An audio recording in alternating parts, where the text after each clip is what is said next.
everybody? Thomas is hotter than ever. Sure, I guess, and so is London. I look a little scrungly today. But you got the hope symbol. I do. I've seen Superman 3 times in the past 4 days. I've seen it 0, but I am looking forward to it. I've been tempted to cheat on my dad in that regard because I'm supposed to go see it with him. I've been thinking about, do I just like go see it before? It's like maybe my favorite comic book movie. I really like it. But I'm like so enamored with Superman in the last like 2 years. I feel that's kind of how I feel about the original Superman movie. I don't know if I'd like hard say it's my favorite comic book movie, but it's definitely probably got like the most respect. I think we watched those like it's got to be 4 years ago now. Don't tell me that. But I'm thinking if I rewatch them now, I'd probably be like, oh yeah, what the fuck was I thinking? Well, at least that first one. I still don't think 2 is like that great of a movie. No, I don't either. And I think 3 and 4 would probably, but I feel like I would like 1 even more, and I feel like I'd probably like Returns even more. Yeah, possibly. I like Returns. I like Returns too. I like that it made some bold choices and had some interesting ideas in there. I can see some of the tonal issues with the movie, and I know everyone likes to complain, like the Kryptonite Island that he lifts at the end or whatever. It's like, Superman, who fucking... Yeah. He, in Superman, speaking of books, I guess we'll talk about Superman real quick because I've been reading a lot. Dan Slott's writing a run right now called Superman Unlimited. And at the very beginning, a giant meteor is about to hit the world. And he, like, punches it, and then he reveals that it's just made of kryptonite. Oh. So he's like, I have to stop it! That first issue's, like, I've been really... I just ordered more for the shelf at the shop I work at because it's, like, a really good first issue for everybody. Because he's, like... thinking he's gonna die, and he's thinking about all the things he's done in his life, so it's doing like fun little splashes of everything he's done. And then he wakes up and he's like, oh, I'm fine, how'd that happen? And then he's been like asleep for like 3 weeks, and the entire world economy has changed because a nation has risen up because the meteor landed in their like place, so now they're just run on kryptonite. So now, like, everyone, like, Intergang and all these random people just have access to kryptonite. That kind of sounds like it would be like a Dan Slott. It's definitely got his kind of style to it. But I'm going to sneeze. Every time you come over, I can't stop sneezing. I'm allergic to sexiness, apparently. I guess. That or maybe I'm just dusty. Maybe. And then he gets a power-up where he turns into Gold Superman. Oh. And he's completely... Like Superman Prime, Gold Superman? It kind of looks like that. Where he's completely immune to kryptonite and, like, everything for 2 minutes. But then after those 2 minutes, he loses all his powers for, like, a brief moment. So it's really weird. I think only 2 issues are out. I'm really enjoying it. Like, it's the summer of Superman, so they're doing such a huge push. And there's, like, 1 million Superman comics out, and I'm just like, living large. Nice. Crypto has a run right now. Supergirl has a run right now. The people behind Ice Cream Man, I don't know if you've read that one. No. It's like a horror anthology comic. They're doing a Superman run starting soon. Oh. Philip Kennedy Johnson, who did Warworld Saga, he's coming back to write Book of L. There's just like... Wow! Nice. Yeah, Superman fans be eating. Yeah. For the first time in a long time. I was gonna say, yeah, it's been a while. Like, I mean, comics, I think I've been reading, like, all the current Supermans for, like, 2 years now. And I think consistently they've been, like, pretty great. Yeah. But just to, like, see people enjoying the character again, I'm just like, this is powerful. Yeah, it's really interesting because it's like I'm only seeing 3 types of haters for the new movie, which are the woke scolders, the Snyder fans, and then just the typical, like, people who I don't even think have seen the movie, but are just like, Superman's boring. And it's just like, oh, he's not! He's kind! Like, alright, yeah, clearly you've never fucking read a Superman comic or watched, like, the animated series or something, because it's like, yeah, that's such an... I mean, if you feel that way, fine. Like, that's fair. He's a Boy Scout. He's goody two-shoes, but I think, like, you can milk some good complexities out of, like, his simplicity. And it's just like... Yeah. Anyway, we should probably talk about not Superman. Yeah, true. So we read Ring a while ago. I think I finished it like 7 months ago. Yeah, and then we just got, life's crazy and we've been busy. I've reread parts of it and I've really thought about it because the movie is like maybe my second or third favorite horror movie of all time. I really, really fuck with that movie. Yeah. And when we read this, I really wanted it to be different. And I'm glad because I think it's pretty vastly different. Yeah. And even its characters are different, its themes are different. Yeah. Like its characters have some of the same names, but that's about as far as it goes. I don't remember. Had you read this before? I hadn't read the book before. Okay. Had you? No. Okay. And I hadn't watched the movie until I had seen the American remake, thought it was really bad. Mm. And then did we watch it for the... Yeah, I think... Did we watch the regular and the American remake for Screen Weens? I think we did. But that was a couple years ago now. Probably. Yeah, that was a while ago. I think that was when if we did do it, I think that might have been during the era when we were still recording out in the chairs back there. Like audio only. A long time ago. Wow. Yeah. Maybe not, though.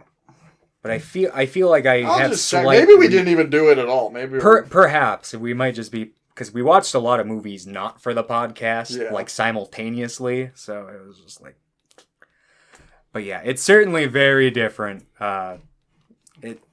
And that was certainly interesting because I think it's safe to say that both versions of the movie are pretty highly regarded. They're like quintessential J horror over here in the West. I'm sure Ringu is... We didn't. We did not? We did not watch it. I know we talked about it. Yeah. I remember. Yeah. Huh. We'll have to add that to the docket for some point. Yeah. I was like, we should just watch all the Ring movies. So it gets I'm sure I would get some strange enjoyment from the later ones. I don't know, because I kind of want to preserve how I feel tonally about the first one. Yeah, that's fair. And I feel like every time I watch a bad sequel, then I watch the first one, I'm like, yeah, but like 4 movies. I just feel kind of bad because I've seen every Grudge movie, and I've seen 2 Ring movies. 3 Ring movies. We did Sadako versus Kayako. Yes. That was in the bag. Yes. Remember when that guy's face got flattened? No.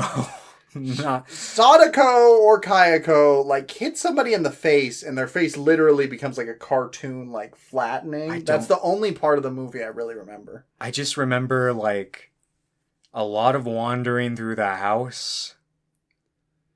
Pierre hyped up that movie so much, and then it's just what the... There's a priest. Yeah. And they show up and they're supposed to be really cool. Isn't there a fucking sorcery battle at some point where they're in a summoning circle or something? I don't know. It's been a while. And I did. That's not a movie. I've forgotten far better movies. And I've remembered far worse, but yeah. It certainly was different. I wasn't quite sure what to expect from the book. Mm-hmm. And yeah, I was expecting at least it to be mostly the same, but yeah, it was really different in a lot of ways. Yeah. The big main difference is the main character's gender swapped. Yeah. They have the same last name. They're both journalists. But I feel like that is the root of a lot of thematic differences. Yeah, absolutely. The story. There's almost a sense of motherhood in the movie. Yeah. And not just with Sadako, but also her own. I can't remember if it's her child or her niece in the movie. I think it's in the American one at least. It's her niece or I think her it might still be. I think it's still her niece or nephew in the Japanese movie. I need to rewatch it. But regardless, she's a surrogate mother. Yeah. And in the American version, it's the mother that kills Sadako. And not in the Japanese version, it's the father. But Yeah. But in this, it's neither. Like, Yeah. It's like a doctor who, Yeah. There's, I mean, I guess basis premise before we get into differences and like ideas, but like, so there's a cursed videotape. Yes. If you watch it, you die 7 days later. Yeah, and this guy's staying in this motel room and watches it. And there's a part at the end of the tape in this version where it's like, hey, by the way, you want to undo your curse? All you have to... And then somebody recorded over it. And so he's like, what? Because in both versions, they're at the beginning, the crux of the story is a bunch of teenagers that wound up dead. Yes. And nobody knows how. Like two of them, I think in the book, they like in a closed car, they were like about to have sex, and then it's like, yeah. And they all look mortified, but they say it's heart failure. And it's like heart failure by these 4 friends. Like they find. Or it takes a while to find the connection, but eventually the connection is like made between all of them. Mm. But at first it's like, because the main character who's the detective is like the uncle-in-law of the one girl who dies in the opening sequence. Yeah. And it's kind of like the opening sequence from, if you're familiar with the movie, where it's just someone chilling at their house. They go to get a Coke and they fucking explode. Yeah, and then just a looming presence is like haunting their senses and winds up killing them. But our main character kind of discovers the connection when he's in a cab ride, and the cabbie's telling a story. He's like, yeah, one time I was just at a stoplight, and this guy on this motorcycle like started just grasping at his like helmet, and he turned out to be dead, and it was weird. And he notices connection between that and the mysterious death of his wife's... is it his wife's younger sister, or... Something like that. I think it's his wife's younger sister, so it might be his younger sister-in-law. Something like that. His family member. Extended family member. So he's like... Oh, this is piques my curiosity. He's a journalist, right? They're both in both versions. They're journalists, yeah. Okay, and I forget what it was specifically, but there was like a mass series of like hauntings that happened in the press. Yeah, and something like that, and then it like died. Yeah, and they're like, we're not going to cover this story because it's not popular anymore. It's like it's fake, you know, because he himself had like. Obsession with like UFOs or something in the past. Yeah, because there's like a bunch of like a mass amount of like paranormal reportings that like affected all the news outlets, and then just suddenly like all the stories went dead, and just like no one was reading them, no one was reporting them or whatever. So it seemed like it stopped, but here's like this echo, this like faint whisper of like, what is this? So he kind of starts to dig around thinking there might be a big story there that he can get his hands on. And ends up dooming himself. So he's like, I know who I can get to help me with this. My old colleague from back in the day who is a college professor. Yeah, he was like... I can't remember what he was before, but he's like a professor of philosophy, I think. Yeah. And he's in the movie. I think he's the main character is like X. And in this, which is really it's also like a weird thing to think about because there's kind of like an underlying thing about them. Like they're both lying to each other all the time. Oh, like in the book. In the book, yeah. There's almost a homoerotic undertone. Yeah. They then took the movie and they're like, what if we gender swapped them and made them into each other? Like, what the... Yeah. To be fair, I didn't even realize that there was any version of this character in the movie. He's pretty much just named the same thing. Because they act completely different. I was going to say, yeah. This character is, like, extremely unhinged, like, genius, but constantly lying. He, like... makes these horrible lies about himself just to, like, farm interest almost. Like, one of the first things he tells the main character is that he, like, raped a woman. Yeah. Which I guess is left up to interpretation, Yeah. but from my interpretation from reading like the final like moments of the book, I feel like he was lying about that too. Yeah, maybe. I don't know. I could see it being either way, honestly, because he is lying all the time and super like just shifty. He's and shifty mysterious, but it seems like he's only with that when he's around Ayakawa. I want to say his name was. Yes, I want to say one of their names is Asakawa. Okay. But at the end of the book, they talk to his like assistant. Yeah. And she's like, yeah, he was always just so quiet and kind. And it's just like, huh? Well, yeah. And it feels like it's a completely different. It was also his assistant that he was sleeping with, who was also a student of his who was younger. Yeah. So it's like... The characters in this book are like insanely unlikable. Yeah. But then a lot. I was listening to reviews where people were just straight up like, I fucking hate this book. And it's like, I get it. I understand why. But I do think there is like moments of the book where they're very relatable too. I think it just jumps around and like I feel like they're extremely fleshed out, interesting characters. Oh, I'm okay with characters that are unlikable or lying or like I actually think these characters are kind of fantastic. Yeah, I feel like it makes sense because they basically end up like because there's kind of like it just is a kind of a background story, but you kind of put the pieces together that like somebody in the past like watched this tape, realized like did the math that like the way that people are going to like try and like save themselves is basically going to doom, like this is a plague on humanity. It's going to be the end of it. And so somebody's like, I'm going to take out this like answer. Should have taped over the whole fucking tape, honestly. I don't know why they didn't, but they're like, I'm going to tape over the answer part. So that way, like, it's not clear cut. And these characters, like, you know, who are mainly just have a morbid, I mean, the professor has a morbid curiosity, and this guy wants to mainly just save his own hide, and then eventually his wife and daughter's hide just by extension due to his own negligence. But they basically, like, in saving themselves, have doomed the world.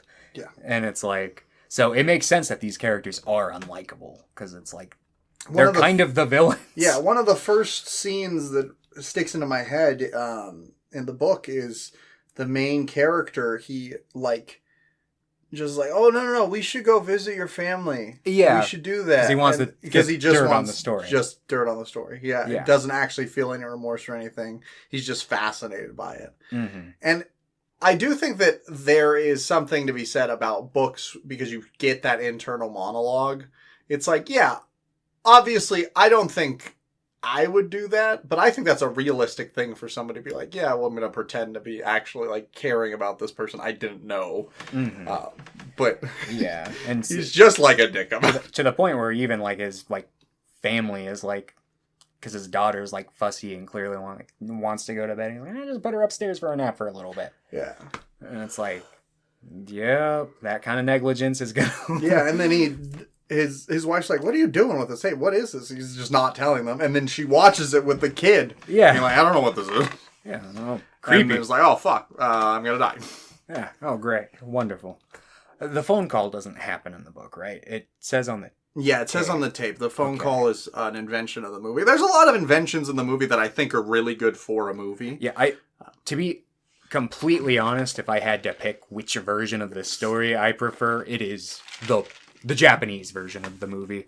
I agree. I would be there with you. I think that movie's incredible. Mm-hmm. I do really like this book, and I think it's worth a read. Yeah, so do I, if you're not squeamish to some of the content in it. I will say, movies as a medium in general seem to pull their punches a little more. Like this has, like active sexual assault. Sadako in this is raped by her dying father's doctor. Yeah, and the whole thing's painted in this nasty, like, kind of misogynistic light because, like, should we reveal? Yeah. Okay. I was gonna say Sadako is hermaphrodite in this she's version of the story, but even with that aside, like even just the whole way that they paint, like one of the characters even has a line where it's like, I hypothesize that like she wanted to be raped before she died because she didn't want to die a virgin, and that's like such like a male lens to like think about it through, and it's like so nasty and just like. So if this book's got a mean bite to it at times. And her being intersex, like, it's really hard to decipher some of the voices in this book, like whether it's the author's voice or the character's voice. Mm-hmm. And I think that some people might not like this book because they can't decipher, or they think that, oh, this is what the author's saying. Like, they're just evil. Yeah. Because, like, all the characters in this book are bad people. Pretty much. Some of them are misunderstood. Some of them, have the idea that maybe they'll be good in the future. But, like, the main character is sleazy. He cares about his family, but not, like, only at the very end, pretty much. Yeah. Once he kind of realizes and goes through the arena and realizes it's like, oh shit, like the true depths of how bad this is. But there's also like some strange implications that I think are interesting. Like there's this idea that Sadako has these psychic powers, that's revealed later on. She has a specific like set of psychic powers. In the movie, she can just fucking do anything, which I think works for a movie for like a more active villain role. But this, you don't see Sadako. You don't you see her on the tape. You don't see, she doesn't come out of the TV. Yeah. Those are all like visual flares things that they introduce for the movie, which I think work and are much scarier. Mm-hmm. But this one is just like, it's almost like a psychic, illness you get. Like it's a transmittable disease that's made because she was sexually assaulted. Like it's an STD pretty much. Potentially, it has roots deeper than that, and it gets into like perhaps how it's like a generational thing, because you do learn about her mother in this version, who was also psychic after traveling to the bottom of the ocean and like touching a magic stone. Yeah, I was reading that like. In some of the later Ring books, like, it's almost implied that her father is maybe some sort of demon or, like, deity, or... it gets pretty weird. I've watched the movie Spiral, and that gets pretty weird, too. I like that movie quite a bit, but... Yeah. Spiral's the next book, right? It's the next book, and I think the book and the movie are pretty substantially different as well. I figure as much, yeah. But I think it's been like years since I watched Spiral, but I'm pretty sure there's like a reincarnation of Sadako in it. I definitely am. There's quite a bit of sexual politics in this book, and it really gets like even more so in Spiral, at least the movie. Okay, yeah, because I'm interested to read at least Spiral next at some point. Yeah, I was gonna read it, and then I've been too busy reading Superman. I feel that. Which is a little more hopeful. Yeah. This is definitely it's a lot. There was a lot to take. And I remember I finished it on a train. And I was like, woo! Yeah. After Rain, I was like, I need to get on this dick, or else I'm never going to finish it. Moby Dick, that is. Yeah, me too. I got to finish that. Yeah. Spoiler alert, I really like the chunk of it that I've read so me far. Too. It's just... Sometimes, like, when I read, like, Frankenstein, I'm like, this is so easy to read for me. Yeah, Moby Dick is just, gotta like... get into the grind. There's so much, like, descriptors, and it's just, like, I feel like I read 2 pages, and they've described one scene. I read the first half of the book once, and then I was like, this ain't working. So then I reread the first half, and I fucking fell in love. I was like, yes! Because it took me a while to get to the point where I was like, really seeing it for what it was. But we'll talk about Moby Dick when we talk about Moby Dick. Anyway, back to Rain. But I was going to bring up, there's a scene that implies that she, like, may have manipulated the doctor to kill her afterwards. Mm-hmm. And I think that if that's true, there's a lot of things to take from it. Like, it might be internalized, like, hatred towards intersex people. I think it could be that she's just so depressed she wants to die. It could be internalized misogyny. Or it could just be, like, a lie made up by men. Like, because, like, yeah, she wanted that, and then she wanted that. That, or also the fact that maybe she's aware of what will happen and blossom from all of this and wants to enact that initial moment. But I don't know. It could be a lot of things, honestly.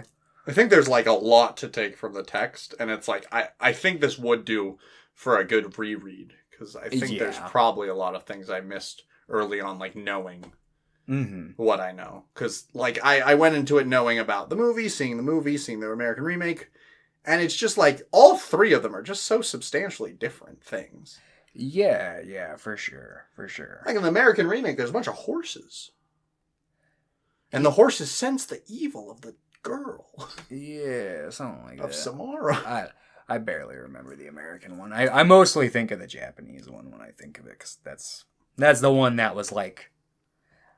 The American movie's fine. I liked it. I thought it was good. But, like, that one's like 80%, whereas, like, the original's like a 100%. It's just like... And this is like, I don't know, maybe like a 70 for me. I don't know. Maybe if I, like, retroactively read it after reading, like, the sequels and stuff, I might like it more. Yeah. But... I might just read all of them. Because they're, like, I think in general this was an easy read. Yeah, for sure. Like, it's, you know. Light, not in prose-wise, yeah. Prose-wise, easy. Yeah. Narrative-wise, thematically-wise, I think it has a lot in it. Yeah, and it might just be because, like, it was translated, so might be true.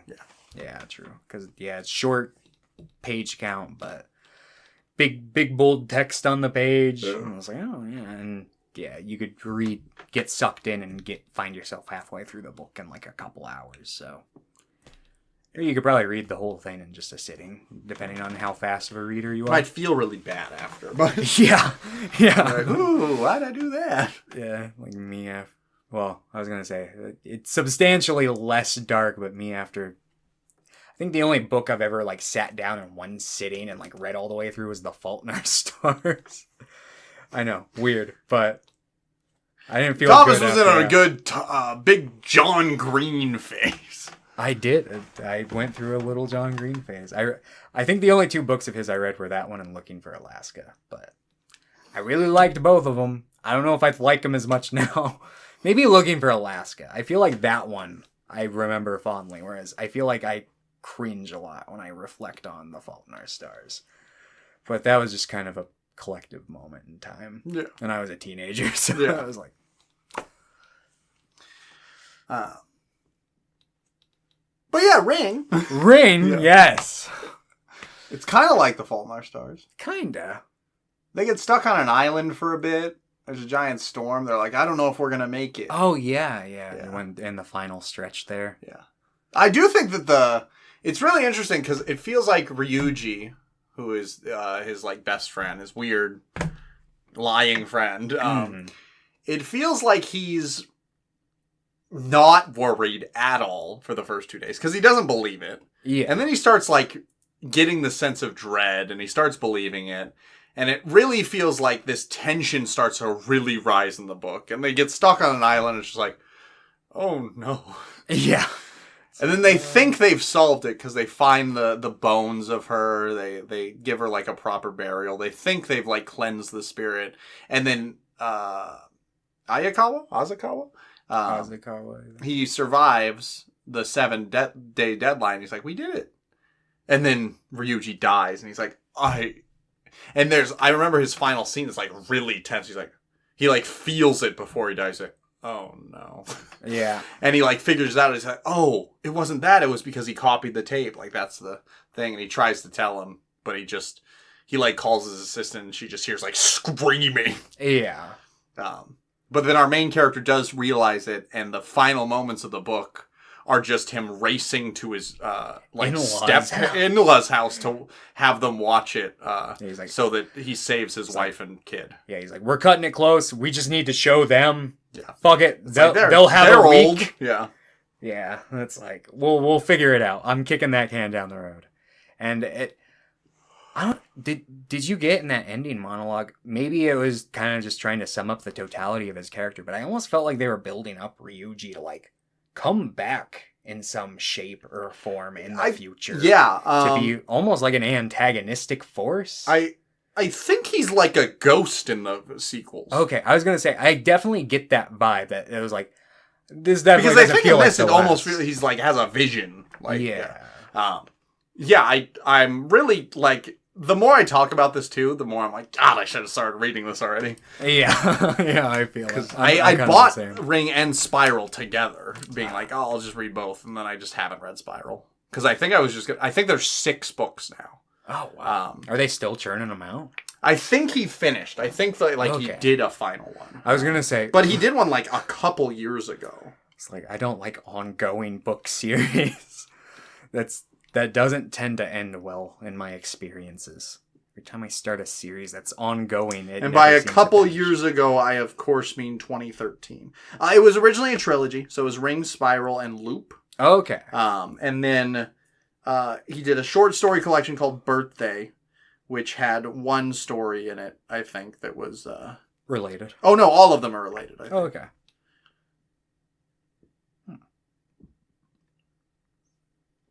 And then he did another one called S in 2012. And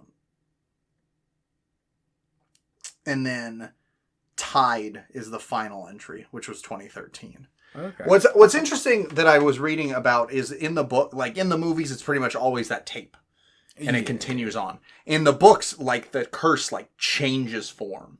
Good. Like I think it's only the tape, the first book or the first 2 or something like that. Yeah. Because then it changes. I think S might be about a novel that's written about Ring, like it's almost like a meta, like in-universe thing, that then the curse goes into that novel. Like it's almost like we read the novel and then we die. I see. And I think it's the main character's brother or something like that. Oh, weird. That like wasn't talked about or something. Okay. So I don't know. I think this book's very good, and I think it's better the more I talk about it. Yeah. I might read Spiral and Loop and maybe a cautious maybe on the other ones. But I think you have to be okay with imperfect characters and very imperfect characters. Yeah. Because I think everyone's, obviously able to redeem themselves, especially in fiction. Yeah. These characters don't. They just make the wrong decisions, and then it ends with a character theoretically starting an apocalyptic event. Yeah. Because it reminds me of and there's been movies since then, like there's Ring, but there's also It Follows has the same kind of similar premise. Mm-hmm. So. Yeah, so does The Grudge kind of, instead of a tape, it's a house. Yeah. But I don't like The Grudge at all. I'd have to rewatch the original, just one movie, and make my mind up on it, but... I will say the first 2 I think are okay. They just feel like hollow replacements for The Ring for me. Yeah. And then it's just everything after that. It's just the worst thing I've ever seen. Yeah. Yeah, that's fair. Well, at least Ring, I've heard that Ring 2 is fine. Cause the movie? Yeah. Cause Ring and Spiral were being directed at the same time by different people. Yeah. Spiral did really bad and people didn't like it. I like it. So then director of Ring came back to make Ring 2. Okay. I haven't seen the Japanese Ring 2. I've seen American Ring 2, and that was not good. Which is funny because that same director of the original Ring, he came to make the American one. The American Ring or the American Ring 2? The American Ring 2. Oh, okay. Okay, yeah. Which is weird. Because they had Gore Verbinski doing the first one. I was going to say, because I know the director of the Japanese, Ju-on, came to do The Grudge when he did the English adaptation. It's what the... I was like, okay, why'd you make it worse? Yeah.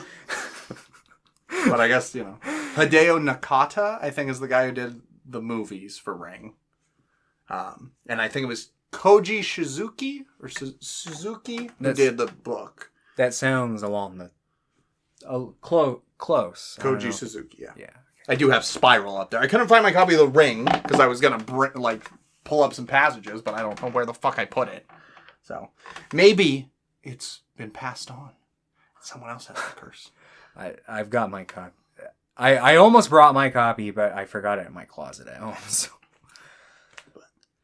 It's where it belongs.